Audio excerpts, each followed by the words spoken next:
শেফালি রসনা রান্নাঘরে সবাইকে ওয়েলকাম। আজকে আমি বানাবো হোম স্টাইলে আলু পটল মাছের ঝোল, একদম কম মশলা পেঁয়াজ রসুন ছাড়া।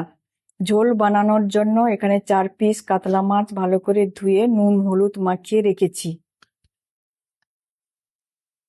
এবার কড়াইতে সামান্য সর্ষের তেল নিয়ে নিয়েছি। তেলটা গরম হয়ে গেছে, মাছটা ভেজে নেব এক একটা করে।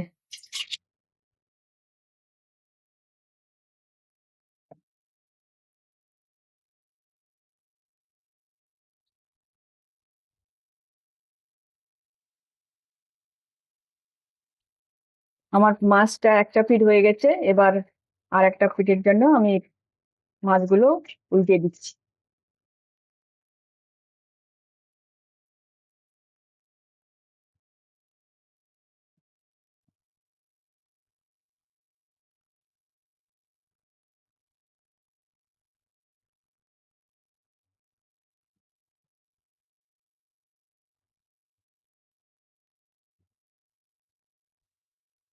এবার আমার মাছ ভাজা হয়ে গেছে, 2 পিঠ ভেজে নিয়েছি।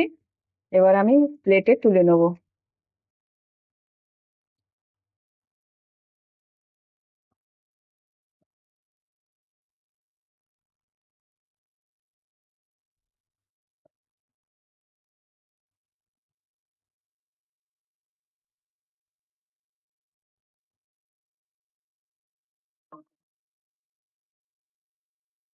এখানে আমি ওই সেম কড়াইতে আলু পটল ভেজে নেব।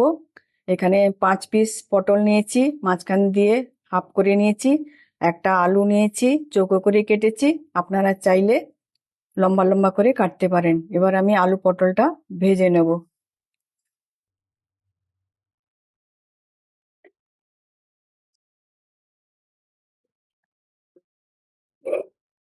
এর মধ্যে সামান্য নুন দিয়ে দিচ্ছি।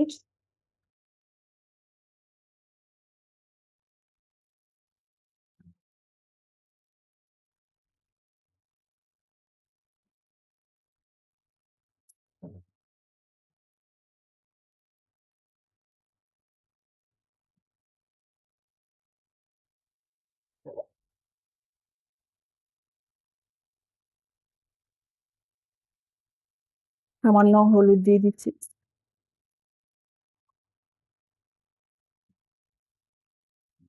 আলু পটলটা একটু ভেজে নেব, জাস্ট 2-3 মিনিট। এবার আমার আলু পটল ভালো করে ভাজা হয়ে গেছে, লাল লাল করে ভাজা হয়ে গেছে। এবার আমি একটা প্লেটে তুলে নিচ্ছি।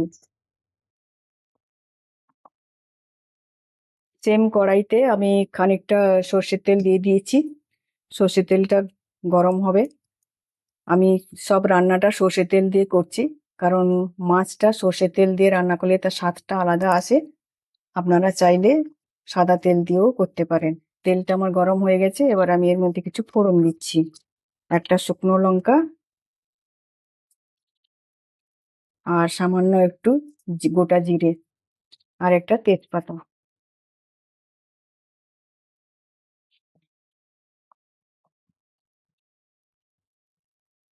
এবার একটু ভাজা হয়ে গেছে, এবার আমি এর মধ্যে দিচ্ছি 1 চামচ আদা বাটা, একটা কাঁচা লঙ্কা বাটা আর সামান্য গোটা ধনিয়া একসঙ্গে বেটে এর মধ্যে দিয়ে দিই।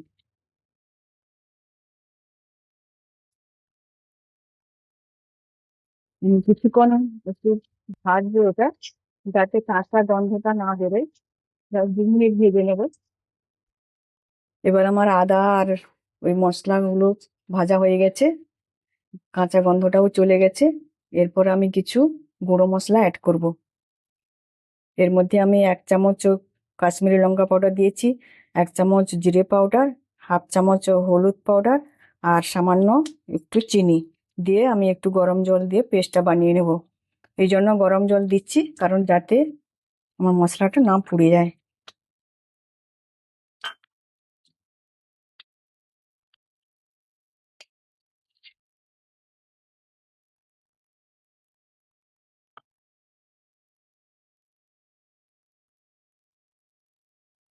এটা আমি জাস্ট 2 মিনিট কষিয়ে নেব।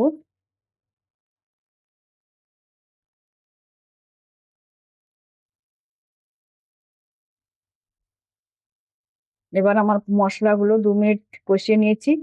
এর মধ্যে আমি ওই আলু পটলের ভাজাগুলো দিয়ে দেবো। আরও আমি 2 মিনিট কষিয়ে নেব।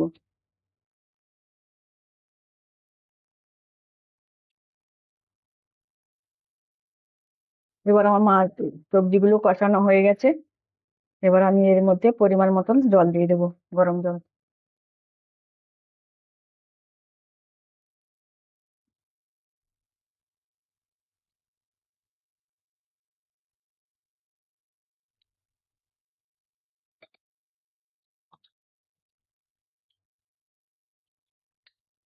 স্বাদ মতো একটু নুন দিয়ে দেবো।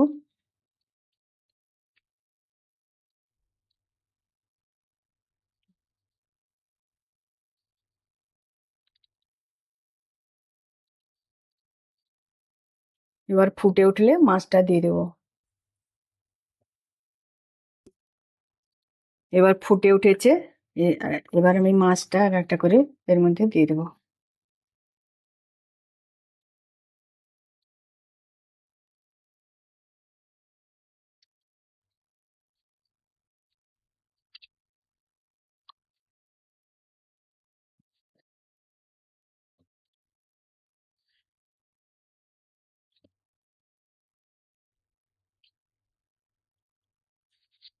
এবার ঢাকা দিয়ে আমি 5 মিনিট এটাতে রান্না করে নেব। এবার আমি ঢাকা খুলে দিচ্ছি।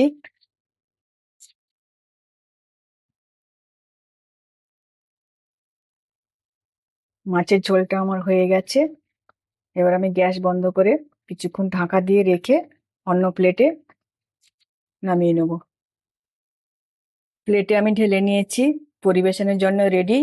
ভিডিওটা ভালো লাগলে লাইক করবেন, কমেন্টসে জানাবেন কেমন হয়েছে। দেখার জন্য থ্যাংক ইউ।